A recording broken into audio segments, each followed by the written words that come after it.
My entire life collapsed the day my parents told me they were divorcing one another. When I was 12 years old, I believed that divorce was reserved for unhappy couples. You know, the ones who banged doors and cried out for money. However, my parents were always quite courteous to one another. Yes, it had been a while since our last family outing, but I assumed they were simply busy. "Lisa," my mother murmured in an oddly serene voice, "I have something to tell you, your father and I." Observing them from a cautious distance on the couch, I glanced at them. Father cleared his throat. He announced, "We've decided to get divorced," as if he were declaring that pizza would be our supper choice. Anticipating the joke, I blinked, but it never materialized. I finally forced myself to say, "But why?" My mother extended her hand to pat my hand. "Sweetheart, sometimes people grow apart. We have other individuals we would like to be with, your father and I." Dad gave a nod. "I'm about to move out. You will share a home with your mother, but you will also occasionally stay with me." I sat there, trying to take this shocking news in. When my parents started dating other people, I was expected to just, what? Accept it without question? Who are the other individuals? My voice sounded distant and tiny as I asked. When Mom smiled, I saw for the first time that it stopped short of her eyes. "You will shortly meet them. About your age, my acquaintance has 2 daughters. Wouldn't it be pleasant? Good? We were being destroyed by my parents, and I was meant to find that endearing? And my partner has a son," the father said, seemingly to sweeten the pot. I got up suddenly, almost toppling the coffee table. "I don't want any more brothers or sisters. I desire that we remain together." I raced to my room, threw myself on the bed, and closed the door. Downstairs, I could hear them conversing softly, presumably discussing ways to further reorganize my life. I reflected on the past few months and how my parents had brought me out on separate occasions. One weekend I'd go to the movies with Dad, and the next weekend I'd go to a cafe with Mom. Having one-on-one time with each of them impressed me. I understood now that this was only the beginning of the end. The following few weeks passed quickly. Dad moved out and got his things packed to move in with his new bride. It seems like they had already tied the knot in a hasty ceremony. Just as Dad had said, she had a boy. Mom's new husband moved in with us in the interim. He brought with him his twin girls, who were my age by 1 year. Initially, I felt a little excited. I had always desired a sister to confide in and chat late into the night about boys, life, and other related topics. I made an effort to be cordial the day they moved in. I introduced myself as Lisa and grinned at the girls. "Do you want a tour of the area from me?" The taller one, whose name I believe was Brittany, gave me a sidelong glance as if I were some kind of object lodged in her shoe. "No thanks," she responded with a tone full of contempt. "You're not needed to help us." Her sister gave a nod of approval. "Indeed, and let us clarify that we are not your sisters. You're simply too much." It seemed like a slap in the face, this insult. They swept past me, laughing to themselves, and I stood there with my mouth hanging wide. I laid in bed that night, taking in the sounds of my new family getting settled. I didn't feel at home in my own house. Things deteriorated the following day. When I got home from school, the twins were dressed in my clothes. "Hi," I exclaimed, startled. "I own those," scooped Brittany's eyeballs. "Mom said we could have them on loan. Don't be too self-centered." Looking to Mom for support, all she could do was grin. "Shareholding is caring now, Lisa. All the girls want is to be made to feel at home." Greetings? They had on my all-time favorite shirt. With tears in my eyes, I stomped up to my room. It became evident over the next few days that I was no longer Mom's world. She lavished the twins with gifts of toys and fresh outfits. My belongings began to vanish, taken by my new sisters without my consent. I once heard Mom conversing with her new spouse. She said, "The girls need new phones." We could make use of the cash we reserved for Lisa's birthday. My birthday. She intended to forego my birthday in favor of them. When that day arrived, Mom hardly recognized it. When I reminded her, her distracted response was, "Oh, honey." "I apologize, but today is a big sports event for the females." "Okay, let's celebrate again later." However, we never did. Every other weekend, I spent time at my dad's house, where I mistakenly believed that things would be better. Due of her pregnancy, Dad's new wife did not have time for me. Her son was a terrifying person. I once woke up one night feeling like my face was tickling. When I opened my eyes, I noticed a large spider perched on my nose.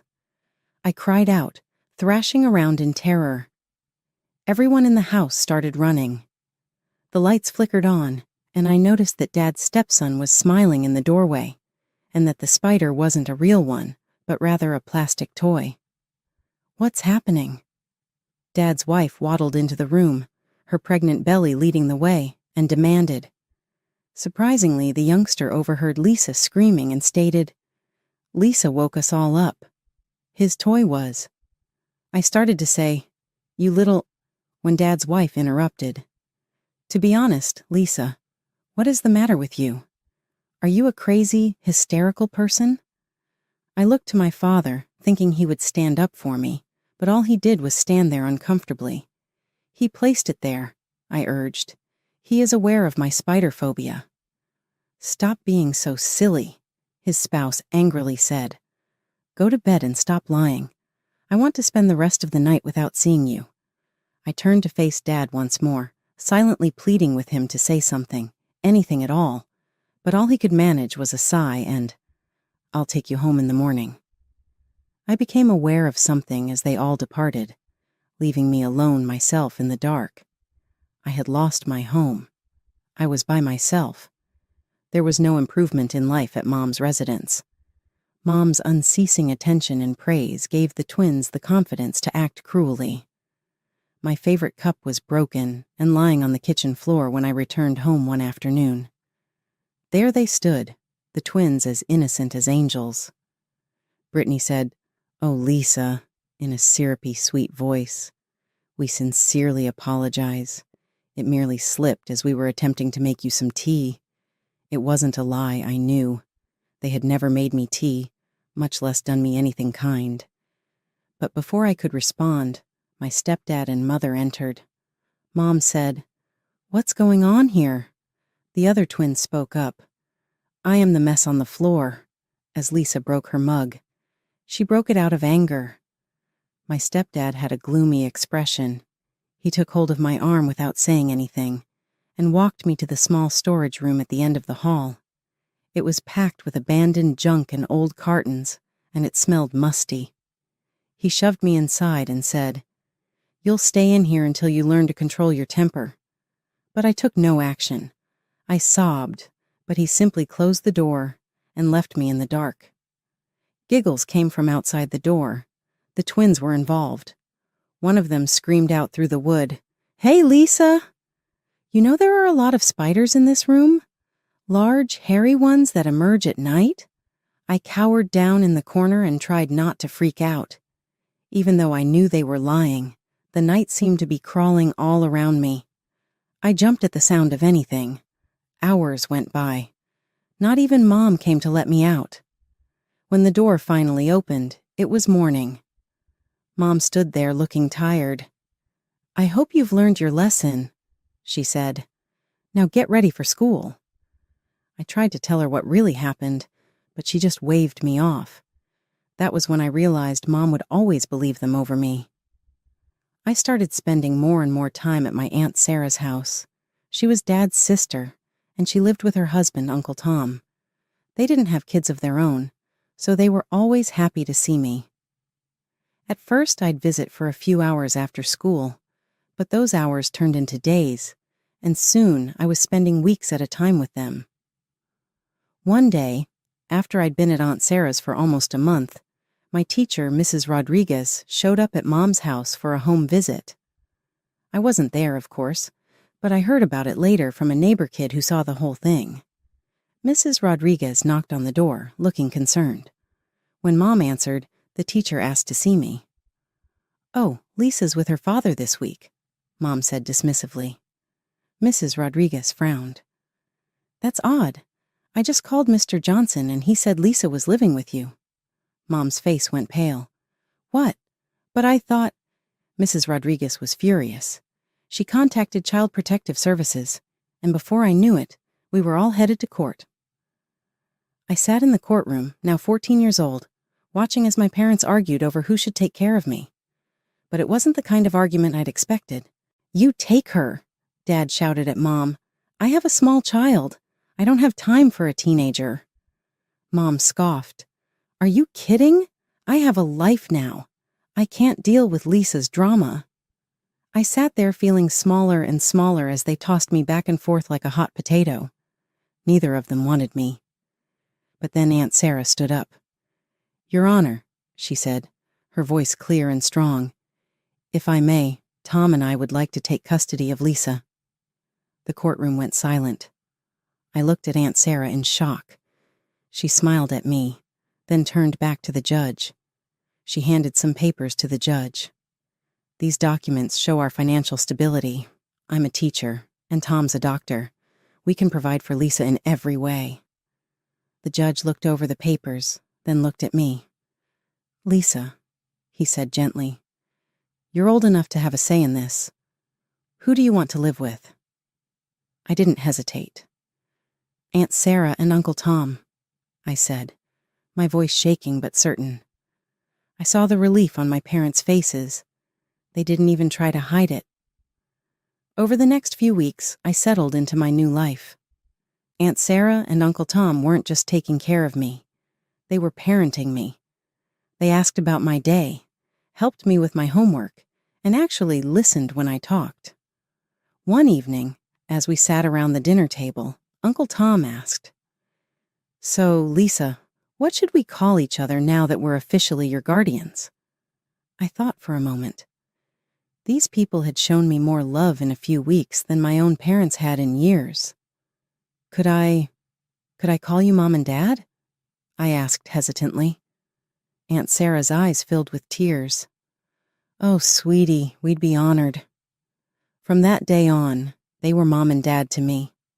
My birth parents became distant memories, people I thought about less and less as time went on. My new life wasn't just about Aunt Sarah and Uncle Tom, though. I also got to know Uncle Tom's mother, my new grandmother. She lived nearby and quickly became one of my favorite people in the world. Grandma was a retired doctor, and she had this way of making everything interesting. We'd spend hours in her garden planting vegetables and flowers while she told me stories about her days in the hospital. I realized I also wanted to become a doctor. With Grandma's help and the unwavering support of my new parents, I threw myself into my studies. Before I knew it, it was time for high school graduation. As I stood in my cap and gown, scanning the audience, I saw the faces of the people who truly mattered, Mom, Dad, and Grandma, all beaming with pride. My birth parents weren't there. They hadn't even sent a card. I applied to medical college and, to my delight, got accepted on a full scholarship.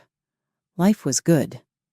I had a loving family, a clear goal, and a bright future ahead of me. 3 years flew by in a whirlwind of lectures, late-night study sessions, and clinical rotations. Every time, I put on my white coat. I felt a surge of pride knowing I was living the dream Grandma had helped nurture. That's why, when Mom and Aunt Sarah called me that rainy Tuesday afternoon, I knew something was terribly wrong before she even spoke. "Lisa, honey," she said, her voice cracking. "It's Grandma. She's gone." The world stopped spinning.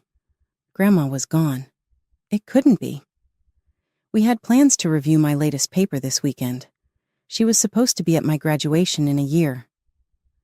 The next few days passed in a blur of tears and hushed conversations as we prepared for the funeral. I stood between Mom and Dad, Aunt Sarah and Uncle Tom, feeling like a little girl again, lost and scared. Then came the reading of the will. "To my beloved granddaughter Candy," the lawyer read, "I leave my entire estate, including my house and all my savings, amounting to $1,980. I gasped, looking around the room in shock. This had to be a mistake, but Mom and Dad were nodding, small smiles on their tear-stained faces. "Grandma talked to us about this," Dad explained later. "She wanted to make sure you had a solid foundation for your future. We agreed it was the right thing to do." As the dust settled and I tried to come to terms with my newfound wealth, life threw me another curveball. My phone started ringing with unfamiliar numbers. When I finally answered one, I nearly dropped the phone in shock. "Lisa, hi, it's your mother." I hadn't heard her voice in years, but before I could respond, she rushed on. "I've been thinking about you so much lately. How are you? Where are you studying? We should catch up." Over the next few days, similar calls came in from my birth father. Suddenly, they were both intensely interested in my life, asking to meet, talking about how much they missed me. Confused and a little suspicious, I mentioned it to Mom and Dad over dinner one night. To my surprise, they burst out laughing. "Oh, Lisa," Mom said, wiping tears of mirth from her eyes. "I hate to say it, but I think they might have caught wind of your inheritance." Part of me wanted to ignore them, to pretend I'd never received those calls. But another part, one I thought I'd long since buried, was curious. What would it be like to see them again? To show them the woman I'd become without their help? "Maybe I should meet them," I said slowly, "just to see what they want." Mom and Dad exchanged a look. "If that's what you want to do, we'll support you," Mom said. "But be careful, sweetie. People can surprise you, and not always in a good way." The next day, I found myself standing on the familiar porch of my childhood home. I took a deep breath and rang the doorbell. The door swung open, and there she was, my birth mother. For a moment, we just stared at each other. "Lisa," she breathed, her eyes welling up with tears. "Oh, my baby girl." She pulled me into a hug that felt stiff and awkward. Over her shoulder, I could see my stepfather and the twins hovering in the background, plastered on smiles. Come in," my mother urged, ushering me inside. Dinner was a strange affair. The twins were sickeningly sweet, a far cry from the cruel girls I remembered. "We're so glad you're here, Lisa," one of them simpered. "I think we've missed you so much." I caught the flash of irritation in her eyes that belied her words, but I just smiled and nodded. As we ate, the conversation took a turn. My mother glanced around the dining room, sighing dramatically. "This old house," she said, shaking her head. "It's seen better days, hasn't it? The roof needs replacing, and don't even get me started on the plumbing." I took a sip of water, saying nothing. My stepfather chimed in. "And of course, with the girls heading to college soon? Well, you know how expensive that can be?" I pretended to be very interested in my mashed potatoes. "It's such a shame," my mother continued, her voice dripping with fake concern. "The girls are so bright, but with our financial situation—" She trailed off, looking at me expectantly. I met her gaze evenly, but said nothing. The silence stretched on, growing more uncomfortable by the second. Finally, I decided to change the subject. "So, I've been wondering," I said brightly, "what grades did I graduate high school with? I can't quite remember." The color drained from my mother's face. She opened and closed her mouth a few times, looking like a fish out of water. "Well,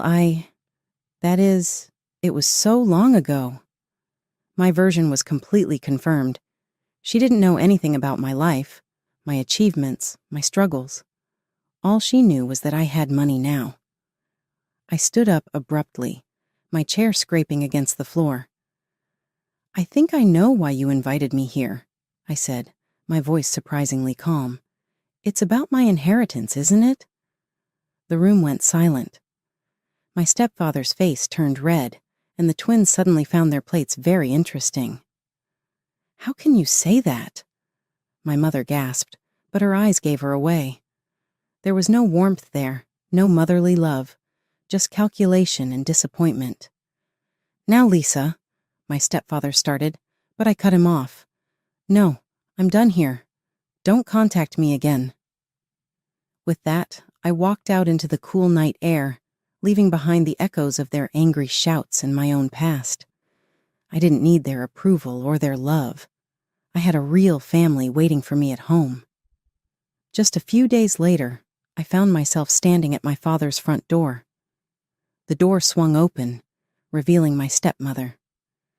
Her face contorted into what I assumed was meant to be a welcoming smile, but looked more like she'd just bitten into a lemon. I forced a smile back and stepped inside. As we moved into the living room, I noticed a teenage boy lounging on the couch. He looked up as we entered, and I recognized him instantly, the spider thrower. He'd grown up quite a bit, and to my surprise, he gave me a genuinely friendly smile. "Hey, Lisa," he said, standing up. "Long time no see. I'm Jake, in case you forgot." Before I could respond, a whirlwind of pigtails and glitter burst into the room. A little girl, no more than 8, skidded to a stop in front of me, her eyes wide. "Who are you?" she demanded. My father cleared his throat, appearing more weary and elderly. "Lily, this is your sister, Lisa." We began an unpleasant chat in which my stepmother asked me a lot of personal questions, to which I tried to provide evasive answers. Surprisingly, Jake was really curious about my medical studies and asked questions with genuine attention.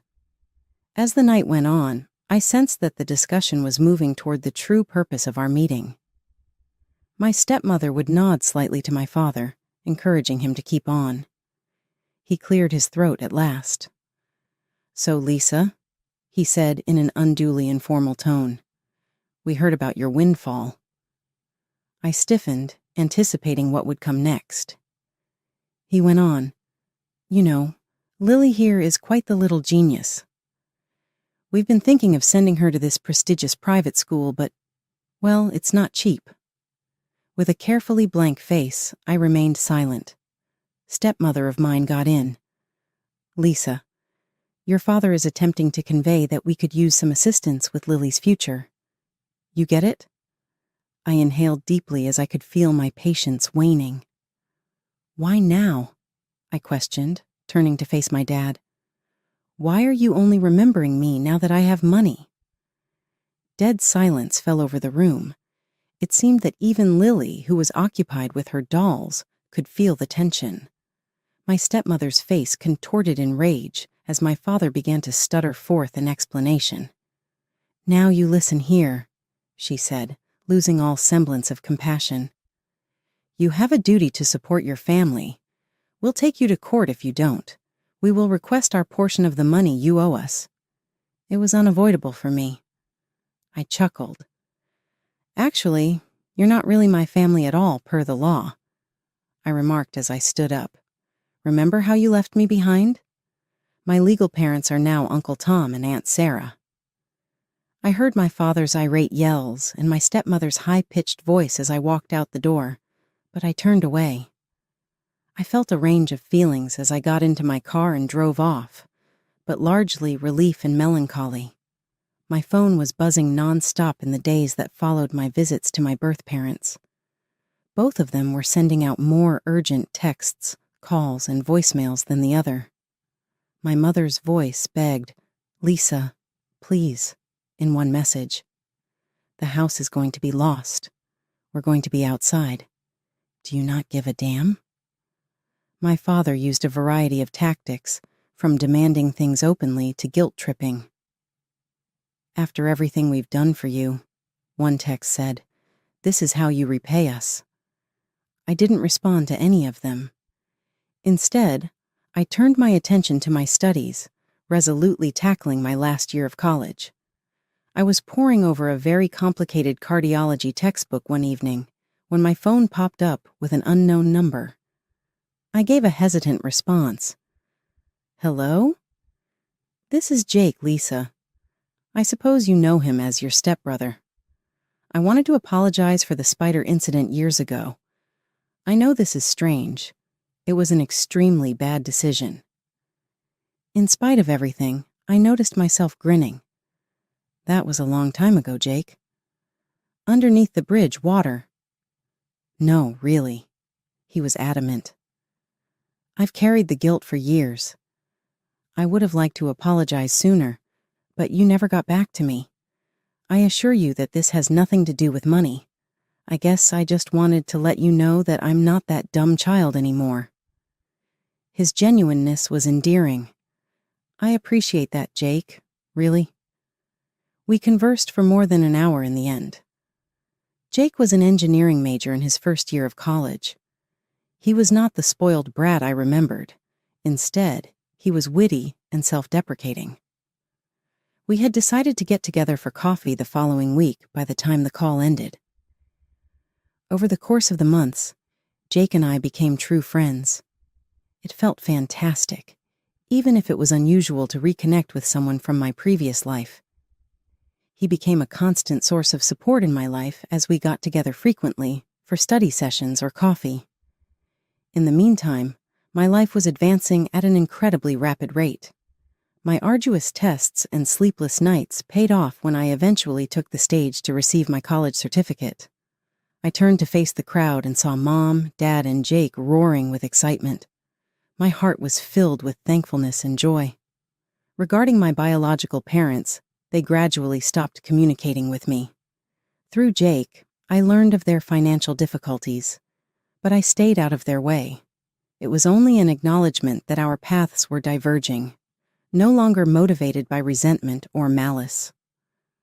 During a coffee date, Jake brought up his younger sister Lily, who happens to be my half-sister. He remarked, "She's really smart. Always reading, asking questions about everything, but my dad and stepmom, they're not exactly encouraging it." I pondered over the lively young girl I had had a quick encounter with. Maybe, I murmured softly, I could assist her in her academic endeavors. Put money aside for education or something. For her, not for them. That night, as I drove home, I thought back on the path that had led me here. The suffering, the rejection, the unanticipated inheritance. Everything had brought me to this point. Now that I was Dr. Lisa Johnson, I had a promising career in medicine. I was blessed with a loving family, a good friend in Jake, and the ability to change the life of a little girl.